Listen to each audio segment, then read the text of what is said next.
नमस्कार दोस्तों, मैं धनंजय और आप देख रहे हैं पायलट्स ऑफ हाईवेज।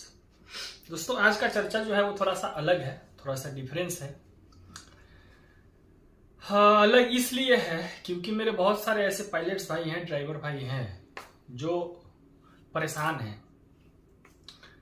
जब मैं बात करता हूँ, बहुत सारे ऐसे ड्राइवर भाई हैं, 10 में से 4-5 तो ऐसे मिल ही जाते हैं जो बोलते हैं देखिए ना भैया, फलानवा जमीन पर ना ऐसे कर दिया है, उसी चक्कर में घरे जाना है, मालिक छुट्टिए नहीं दे रहा है, तो कंपनी छुट्टिए नहीं दे रहा है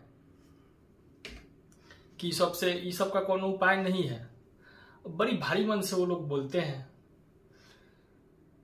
तो आज का चर्चा मेरे सभी पायलट्स, उन पायलट्स भाइयों के लिए जो जमीन के कुछ विषयों से परेशान है। देखिए, भारत में जो है ना, खास करके बिहार और यूपी में जमीन विवाद बहुत है, बहुत बढ़ चुका है। मेन बात ऐसा है कि लोगों के अंदर पैसा, लालच, जमीन का भूख इतना ना बढ़ चुका है, इतना ना लोग धीरे धीरे लालची होते जा रहे हैं कि जो थोड़ा सा ऊंचा तबका है ना, वो नीचे तबका को तो इंसान समझता ही नहीं, कीड़ा मकोड़ा समझता है, मसाल के फेंक दे उन्हें।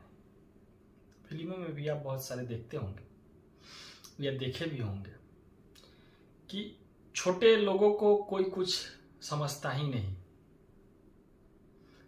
खैर, ये सब तो चलता रहेगा, लेकिन मेन जो मुद्दा है या मेन जो बात है वो ये है कि जमीन के विवाद से अगर बचना है तो जमीन को आपको समझना पड़ेगा, जमीन के ढांचे को समझना पड़ेगा। हमारे भारत में क्या ढांचा है, किस हिसाब से जमीन का लिखा जाता है, लिखवाया जाता है, इन सब चीजों को आपको समझना पड़ेगा। तो क्या होगा कि थोड़ा सा आपको एक नॉलेज हो जाएगा, एक ज्ञान हो जाएगा। फिर आपको जो है वो उन सब चीजों को समझने में थोड़ी सी सहायता मिलेगी। और जब चीजों को आप समझने लगिएगा तो फिर आपका जो मुकाबला होता है ना, वो सब इन सब चीजों से मजे हुए लोगों से होता है। तो जो थोड़ी सी आपकी जो समझ होती है, उनके फेंके हुए जाल से आप थोड़ा सा बच पाइएगा, या कहिए तो उनके किए हुए प्रहार को आपका जो समझ है वो थोड़ा सा काटने में मदद करेगा। आज हम लोग जमीन को समझते हैं कि जमीन में मेन गड़बड़ी कहां से होता है, खास करके बिहार और यूपी में। जमीन देखिए, दो इसमें मेन होते हैं। एक होते हैं कर्मचारी। कर्मचारी का काम क्या है? कर्मचारी का काम है रसीद काटना या हटाना। जैसे हमने जमीन बेचा, ड्राइवर धनंजय ने ड्राइवर मुकेश को जमीन बेचा, तो अब क्या होगा, मुकेश का नाम उस जमीन से हटेगा और धनंजय का नाम उस जमीन पे जुड़ेगा। तो ये काम कौन करेगा? तो ये काम करेंगे हमारे कर्मचारी साहब। उसके बाद उनका क्या काम है? तो उनका काम है जमीन का हिसाब किताब रखना। अब कितना जमीन उनका जो एरिया है, हर कर्मचारी का एक एरिया मिलता है, एक प्रखंड मिलता है, प्रखंड तो नहीं, आपको हम बताएंगे एक पंचायत मिलता है।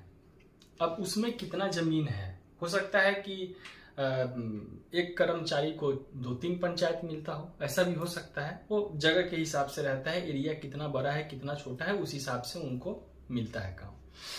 तो या 8-10 भी हो सकता है कि उनको पंचायत मिले। तो होता क्या है कि कर्मचारी साहब का काम होता है कि एक तो रसीद काटना और दूसरा हटाना, यानी रसीद से किसी का नाम हटाना या फिर जोड़ना, पहला। दूसरा हो गया कि जमीन का हिसाब किताब रखना। अब कितना किसके इस एक साल में कितना जमीन बिका, जमीन तो उतना ही है, लेकिन उसमें भी नया नाम किस जमीन पे किसका जुड़ा, किस का नाम हटा, ये सब का हिसाब किताब भी कर्मचारी ही रखते हैं। तीसरा, जमीन का वर्तमान स्थिति को देखना। जैसे होता क्या है कि किसी विवाद में सरकार जो होती है वो रिपोर्ट मांगती है कि आज का न्यायालय का एक आदेश आता है कि आज की वर्तमान स्थिति को, जमीन के वर्तमान स्थिति को कर्मचारी द्वारा रिपोर्ट बना करके सौंपा जाए न्यायालय में। अब न्यायालय का फरमान है, तो यथा स्थिति का मतलब होता है कि आज उस जमीन का क्या हाल है, उस जमीन पे किसका दखल है, किसका कब्जा है, कौन उस पे है, कौन उस पे नहीं है, क्या उगा हुआ है, क्या उसमें कोई फसल लगा है कि नहीं लगा है, इन सब चीजों का जो विवरण होता है वो भी एक कर्मचारी ही देता है, क्योंकि सबसे निचले स्तर पे अगर आप आइएगा तो यही होते हैं। तो जमीन का वर्तमान स्थिति को भी अगर रिपोर्ट देना हुआ या देखना हुआ तो ये उनका ही काम होता है। उसके बाद जो काम आता है वो हमारे सीओ साहब का आता है। ये लोग होते हैं माननीय, ये श्री माननीय ये लोग होते हैं। माननीय मैं इनको इसलिए कह रहा हूं क्योंकि ये लोग जो होते हैं वो न्यायालय से कम नहीं होते। हालांकि अगर देखा जाए तो इनका काम न्याय का ही होता है, न्याय देने का ही होता है, भले दिलाए या नहीं दिलाए वो अलग का बात है। तो इनका क्या क्या काम होता है पहले उस चीज को भी हम लोग समझ लेते हैं। सीओ साहब का काम होता है कि जमीन से जुड़े हुए मामलों को देखना। जैसे आपके जमीन पे किसी तरह का विवाद हो गया या कोई आकर के आप खेत जोत रहे हैं, तब तक कोई आकर के बोल दिया कि तुम मेरा जमीन है। आप अपने खेत में ट्रैक्टर से खेत को जोत रहे हैं, तब तक कोई आया बोला कि मेरा जमीन है। मार लाठी डंडा भाला तिरछी सब चल गया, बम सब चल गया। आप मंगा लिए इजराइल से 4 बम खरीद के ले आए, वो गया तो अपना ईरान से 4 बम खरीद के ले आया, सब जमीन पर मार उड़ करके बराबर कर दिया। तो उसके बाद क्या कीजिएगा? कागज पत्र आपका है तो आप कहीं ना कहीं तो जाइएगा ना, खटखटाइएगा किसी का दरवाजा।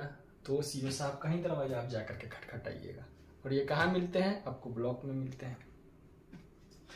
तो इनका काम है कि जमीन के विवाद को देखना। सबसे पहले वो देखते हैं, समझते हैं, मामलों से जुड़ा हुआ जो भी सुनवाई होता है वो इनके पास ही आवेदन दिया जाता है। दूसरा होता है कि जमीन विवाद को कानून के हिसाब से खत्म करना।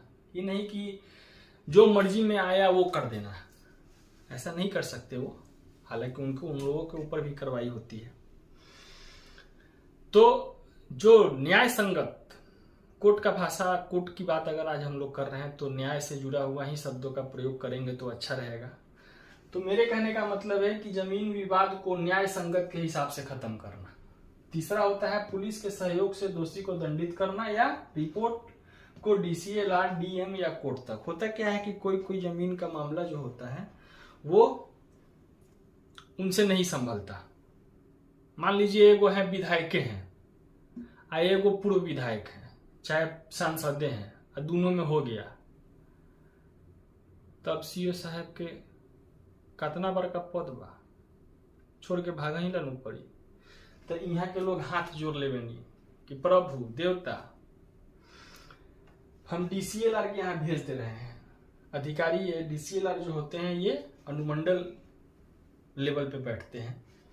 DM तो आप जानते ही हैं, डिस्ट्रिक्ट मजिस्ट्रेट। और तीसरा होता है कोर्ट। यहाँ के साहेब लोग DCLR, DM या कोर्ट यहीं तक अपना जो भी होता है वो भेज देते हैं। अब होता तो काम इनका है न्याय का। अब न्याय का कैसे इनका काम होता है समझिए। अगर ये जमीन अगर कोई सुनवाई कर भी दे, देखिए इनका काम होता है न्याय से जुड़ा हुआ काम इनका होता है। जिस तरह से कोर्ट में कोई ऑर्डर दे दिया जाता है कि हाँ फलाने का इस जो है जमीन पे जो बिल्डिंग बना है उसको तोड़ ताड़ के प्लेन करके बराबर करके मृत्युंजय कुमार को दे दिया जाए, कोई बंदा है उनको दे दिया जाए, तो ठीक है। तो कोर्ट आदेश दी, उस आदेश को फिर पुलिस अपना सीओ के हिसाब से अपना पूरा नापी जोखी करके और जो भी है वो तोड़ ताड़ करके उस बंदे को सौंप दिया जाता है। तो ये लोग भी काम न्याय का ही करते हैं। एक तरह से देखिए तो न्याय का ही काम करते हैं सीओ जो भी होते हैं, क्योंकि ये जनता दरबार आजकल बिहार में लगता है। देखिएगा शनिवार के शनिवार सीओ और थाना के जो SHO होते हैं वो उन दोनों आदमी के निगरानी में जनता दरबार लगता है, जिसमें जमीन से जुड़ा हुआ पक्ष विपक्ष दोनों पहुंचते हैं। तो उसमें देखिएगा कि सीओ साहब के वो दाहिने बाएं बैठे रहते हैं साहेब, वो रजिस्टर मेंटेन करते हैं। तो उस रजिस्टरवा में लिखा जाता है कि प्रथम पक्ष और द्वितीय पक्ष दोनों का दलील सुना गया, इसमें प्रथम पक्ष सही पाए गए, प्रथम पक्ष का ही जमीन है, द्वितीय पक्ष को यह आदेश दिया जाता है कि आप इनके जमीन को खाली कर दें। तो काम तो ये न्याय का ही कर रहे हैं ना, लेकिन क्या वो हो पाता है? समझते हैं, आगे बढ़ते हैं हम लोग, थोड़ा सा इसको हटाते हैं। अब हम लोग आते हैं मेन मुद्दे पर कि भाई इतना तो इनका काम है लेकिन ये काम कितना करते हैं इसको भी थोड़ा सा समझने का हम लोगों को जरूरत है।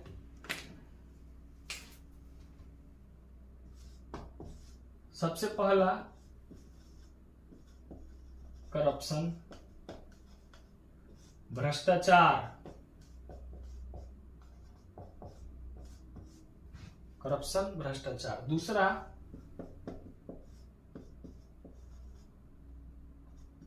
पॉलिटिकल प्रेशर, मतलब राजनीतिक दबाव।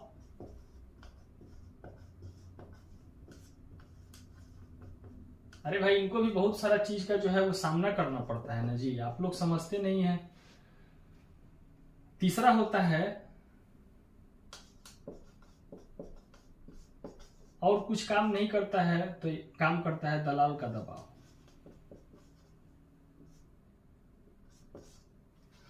सीओ साहब जो है वो काम ही नहीं कर पाते हैं। काहे काम नहीं कर पाते हैं जी, ये भी तो सवाल पूछने वाला है ना कि सीओ साहब काहे नहीं काम कर पाते हैं। जब जमीन का मामला सब कुछ उनको सौंपा गया है, सरकार उनको नियुक्त की है कि ये सब कीजिए, तो फिर वो काहे नहीं कर पाते हैं। हाँ, खनन का भी कहीं कहीं देखिएगा कि बालू उलू का जो होता है ना, कोई गाड़ी अगर बालू या रेत या पहाड़ लोड करके कहीं से कहीं जा रहा है और उसमें वो अवैध पाया जाता है, मतलब उसके पास चालान या बिल्टी नहीं है, तो ये सब चीज भी सीओ साहब को ही देखना पड़ता है। अगर उनके अंडर में, उनके जमीन के एरिया में, जहां तक उनका एरिया है उसके बीच में अगर कोई पकड़ाता है ऐसा गाड़ी, तब इस सब में भी सीओ साहब ही देखते हैं। अब आता है कि सीओ साहब का जब इतना काम है तो सीओ साहब काहे नहीं कर पाते हैं। तो सीओ साहब लोग होते हैं भोला भाला आदमी। भोला भाला आदमी पढ़े लिखे तो होते हैं, ऐसा मैं नहीं कहूंगा कि पढ़े लिखे नहीं होते, क्योंकि पढ़ लिख करके उस जगह पे पहुंचते हैं, लेकिन उनके साथ दो तीन को समस्या होता है। उस समस्या को मैं चाहूंगा कि सरकार सुने और उनके समस्याओं को खत्म करे। सबसे पहला जो समस्या उनका होता है कि करप्शन। बोलिएगा महाराज करप्शन तो भ्रष्टाचार हो गया, तो देखिए सरकार जो अपना निर्देश है वो तो दे चुकी है क्लियर। क्या दे चुकी है सरकार जो है वो अपना मैसेज जो है ना, सरकार को अगर कोई रडार में कोई जो वर्ग है वो अगर रडार में दिखता है ना, तो सरकार उनको क्या करती है कि एक मैसेज दे देती है। जैसे जिस दिन सरकार बना बिहार में सम्राट चौधरी जी का, उस दिन आप देखे होंगे कि सीधे 40 गो सीओ लोग को जो है वो सस्पेंड किया गया था। 40 गो सीओ को सीधे सस्पेंड। तो सरकार क्या की, कर्मचारी और सीओ को सीधे एक मैसेज दे दी कि बाबू तुम रडार पे हो, तुम लोग रडार पे हो, जितना भी हो वो सब कोई तुम लोग रडार पे हो। और रडार का मतलब होता है कि कभी भी छापेमारी। तो इनके साथ समस्या क्या होता है कि करप्शन भी थोड़ा सा करना रहता है। अब लोग आकर के इनको जबरदस्ती घूस देने लगता है कि सर मेरा जमीनवा देखिए ना, मेरा जमीन है, बाबूजी दादा सब कोई बोते आ रहे थे और आज ऐसा है कि फलनवा मुखिया जो है या चिलनवा मुखिया जो है वो जमीनवा इसे कर लिए हैं कि हम गरीब गुरुआ आदमी है, 2 लाख रुपया आपको दे रहे हैं, थोड़ा सा मुखिया जी को ये जमीनवा कर दीजिए। मतलब हो सकता है हो सकता है कि ये ऑफर मुखिया जी दे रहे हो। देखिए अब बाकी सब काम के साथ साथ ये भी तो जरूरी है ना है जी। अब मान लीजिए आप सरकारी ओहदा पर हैं, सरकारी कुर्सी पर आप बैठे हुए हैं, सरकार आपको नियुक्त की है, तो बाकी जो काम आपका है, बाकी खाली टाइम में बैठ के क्या करेंगे सीओ साहब, ये भी तो सोचने वाला बात है ना। तो थोड़ा सा सोचते हैं कि थोड़ा सा करप्शन कर लेते हैं। अब करप्शन भी इसलिए जरूरी है क्योंकि मान लीजिए पत्नी बोल रही होगी कि हमको फलनिया के बियाह में गए रहनी तो देखने को के 2 तल्ला झुमका पहनत, आप अभी दीजिए हमको। अब कितना भी है तो सीओ साहब है, सीओ साहब की पत्नी अगर 2 तल्ला झुमका मांग ली तो उनका फर्ज बनता है उसको 4 तल्ला दें। तो इसके लिए थोड़ा सा ये मैं कहूंगा कि एक अपराध नहीं है, लेकिन कहने का मतलब है कि थोड़ा सा करप्शन हो जाता है इनसे। और आते हैं पॉलिटिकल प्रेशर। अब पॉलिटिकल प्रेशर भाई जो है वो तो थोड़ा सा बर्दाश्त करना ही ना पड़ता है। काहे कि देखिए पॉलिटिकल प्रेशर जो लोग झेलते हैं ना, मेरे हिसाब से वो लोग करप्शन नहीं करते। और जो लोग पॉलिटिकल प्रेशर, राजनीतिक प्रेशर में आ जाते हैं, फिर वो उस कुर्सी के लायक भी नहीं होते। आपका काम है, अब मेरा काम है गाड़ी चलाना। कोई मालिक हमको भरोसा करके हमको गाड़ी दे दिया कि ला भाई यहाँ काम करा, यहाँ से दिल्ली से आप कलकत्ता ले जाइए, आप माल खाली कीजिए, तो ठीक है भाई, मेरा काम है माल खाली करना। अब उस बीच में अगर हमको कोई बीच में आकर के बोले, मेरे मालिक का मान लीजिए कोई बहुत खास आदमी है, वो आकर के बोले कि सुन ना, हम 1 लाख रुपया दे रहे हैं, गड़िया ले जाके लड़ा दे, चाहे गड्ढा में गिरा दे, चाहे उन्हें नदी में कूदा दे,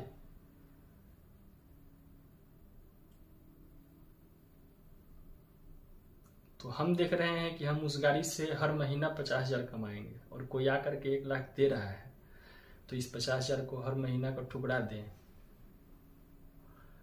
इसलिए मैं बोला कि जो लोग राजनीतिक दबाव में आ करके और गलत निर्णय ले लेते हैं, फिर वो उस कुर्सी के लायक रह नहीं जाते, क्योंकि उनके अंदर का जमीर जो होता है ना, आत्मा जो होता है, वो मर चुका होता है। अगर आप पॉलिटिकल प्रेशर में आ जा रहे हैं, आना नहीं आना उनका काम है, आना और नहीं आना उनका काम है। तीसरा होता है कि दलाल के दबाव में आ जाते हैं। अब जो पॉलिटिकल प्रेशर के दबाव में आ गया, वो तो दलाल लोग का, जितना भी करप्ट सीईओ हैं, उन सबको शाम को आप देखिए, सब मिलेंगे, सब एकदम होम डिलीवरी वाला जगह पे। बिहार में किस चीज का होम डिलीवरी है ये तो आप जानते हैं। यूपी में तो बाबा एकदम ठोक पीट करके धीरे धीरे सुधार रहे हैं। जैसे मान लीजिए कोई टीना है, कड़ुआ तेल वाला 15 किलो का टीना नहीं आता था 20 किलो का, मान लीजिए लात से हथौड़ी से मार मुड़ के कोई पचका दिया है, तो बाबा ठीक ठोक पीट करके धीरे धीरे उसको सीधा कर रहे हैं, तो हो भी जाएगा, कर भी देंगे। लेकिन बिहार में अभी है, बहुत सारे ऐसे महानुभाव हमारे कर्मचारी साहब लोग हैं, जो लोग आ जाते हैं। अब क्या करें, उनका भी खाली समय में आखिर की क्या करेंगे, तो खाली समय में जो सीईओ साहब लोग हैं, वो 2-3 को काम करते हैं। सबसे पहला हो गया करप्शन, दूसरा हो गया पॉलिटिकल प्रेशर भी उनको थोड़ा सा होता है, अब कोई एक बहाना चाहिए ना, और तीसरा होता है दलाल के दबाव में आ जाना। दलाल के दबाव में अब लोग क्यों आते हैं, वो क्या होता है कि दलाल लोग इनको थोड़ा सा लिखने पढ़ने में मदद करते हैं। जो सीईओ साहब लोग होते हैं ना, तो सीईओ साहब लोग को जो होता है, वो अक्षर का थोड़ा सा कभी कभी क्या होता है कि इतना ना ज्यादा पढ़े लिखे होते हैं कि उनको कोई अक्षर जो होता है ना, पहले का लिखा हुआ, वो समझ में नहीं आता। तो बेचारा करेंगे तो क्या करेंगे, तो इसलिए वो थोड़ा सा दलाल के दबाव में आ जाते हैं, क्योंकि दलाल लोग उनको मदद करते हैं उस चीज को समझने में, पढ़ने में, उस चीज को आगे कार्रवाई करने में थोड़ा सा मदद करते हैं, इसलिए ऐसा हो जाता है। और इन सब के बीच में देखिए पीसता है कौन, तो बस आम आदमी। अब ये वो जो झंझट है ना, ये मेरा और सर खाता है, ये बचपने से मेरा सर खाता है कि साला आदमी के पीछे आम काहे लगा दिया जाता है। अरे भाई, जब आम आदमी का मतलब क्या है, जब आदमी के पीछे अगर कोई फल का नाम ही लगाना है, तो कटहर लगा दीजिए, कटहर लगा दीजिए, चाहे मान लीजिए तरबूज लगा दीजिए, चाहे सेब लगा दीजिए। तो ये आदमी के पीछे आम काहे लगा दिया जाता है, ये वो अलग। अभी किसी दिन हमको जैसे गौतम बुद्ध पेड़ के नीचे बैठ के और ध्यान किए थे, उस तरह से हमको भी अब इस आदमी के पहले आम काहे लगाया जाता है, इसका ध्यान करना पड़ेगा। हो सकता है कृष्ण भगवान आ जाए मेरे भी सपना में और बोले कि आम इसलिए लगाया जाता है पार्थ, क्योंकि आम जब टिकोड़ा होता है तो उसको काट काट के ऊंचा अचार बनाया जाता है, थोड़ा सा बड़ा होता है तो उसको काट कूट के खट मीठी बनाया जाता है, पक जाए तो उसको छिलकोइया हटा करके मस्त खा लिया जाता है और आठी को फेंक दिया जाता है। तो इससे अच्छा एग्जाम्पल आम आदमी के लिए, आम से अच्छा एग्जाम्पल नहीं हो सकता। हमको लगता है इसीलिए शायद आम आदमी बोला जाता है, क्योंकि आम किसी भी स्थिति में हो, आम किसी भी स्थिति में हो, वो आपके कहीं ना कहीं से काम आ ही जाएगा। मस्त रहिए, बिंदास रहिए, ध्यान और होश में गाड़ी चलाइए। मिलते हैं आपसे अगले वीडियो में, तब तक जय हिंद, भारत माता की जय।